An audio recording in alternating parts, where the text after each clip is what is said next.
আসসালামু আলাইকুম। আজকে এই যে আমি যে পিকচারটা দিছি দেখেন বলার সাইডে ফার্ম 30, মানে যদি আপনি ইংলিশে বলেন ফার্ম 30।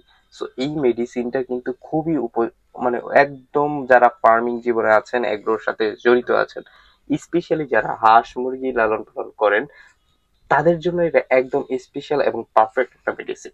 আমি এটা আজকে সকালে, আজকে সকালে আমি এই পোস্টটা পড়ার পর আমি একটু মেডিসিনটা নিয়ে একটু দেখলাম, ইউটিউবে দেখলাম, চ্যাট জিপিটি দেখলাম, গুগল দেখলাম, দেন আমার কাছে মনে হইলো, ইভেন এটা আমার কাছে না, এইটা ফার্ম 30 যারা অনেক মানুষের যেই মানুষটাই দেখেন এখানে পোস্ট করছে, সরি ভিডিও শো করি নাই, আমি যেই আইডিটা থেকে দেখছি উনি খুব সুন্দরভাবে এক্সপ্লেন করছে বিষয়টা যে আসলে কোন কোন কাজে এটা উপকার আসতে পারে। দেখেন, আপনি যখন ফার্মে দেখা যায় যে মুরগির ফার্মে দেখে অনেক সময় দেখা যায় একই সাথে অসংখ্য মুরগি মারা যায়, রাইট? একই সাথে হাঁস অনেকগুলো মারা যায়, কেন যায় জানেন? আপনার এই যে ফার্মটা পরিষ্কার না, আপনার ফার্মে অনেক বায়ু দূষণ হচ্ছে, আপনার ফার্মে ব্যাকটেরিয়া জন্মায় গেছে, আপনার ফার্মে জীবাণু জন্মায় গেছে। সো সেই সময় আপনার এই মেডিসিনটা মুরগিকে একটু এনার্জি ফিল করায়। এই মেডিসিনটা মুরগির ব্যাকটেরিয়া গুলো নষ্ট, মানে একদম ব্যাকটেরিয়ার সাথে একটা যুদ্ধ করার জন্য একটা ইয়ে করে, একটা শক্তি যোগায়।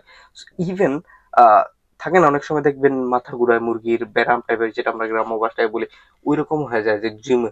সো ওই সময় কিন্তু ব্যাকটেরিয়ার সাথে এই মেডিসিনটা অনেকটা উপকারী। আর সবচেয়ে মানে আপনি ওষুধ যতই খাওয়ান না কেন, আপনার প্রাকৃতিক যেই আহ থাকার যে বাসস্থানটা, ওইটা যদি আপনি কারেন্টলি ক্লিয়ার করতে না পারেন, হুম, যদি আপনি পরিষ্কার পরিচ্ছন্ন না রাখতে পারেন, হাওয়া আসা যাওয়ার জন্য রাস্তা না রাখতে পারেন, তাইলে দেখবেন ব্যাকটেরিয়া আপনি যত মেডিসিন খাওয়ান কাজে আসবে না। সো প্রথমেই আপনি আপনার ফার্মের যে জায়গাগুলো আছে ওইগুলো পরিষ্কার করার চেষ্টা করবেন। দেন এই ফার্ম 30 মেডিসিনটা আপনি রিসার্চ করে দেখতে পারেন, আপনি একবার যাচাই করে দেখতে পারবেন আপনার ফার্মে। ইনশাল্লাহ আমি আমি আশা করি ইনশাল্লাহ এটা আপনার অনেক উপকারে আসবে। ধন্যবাদ।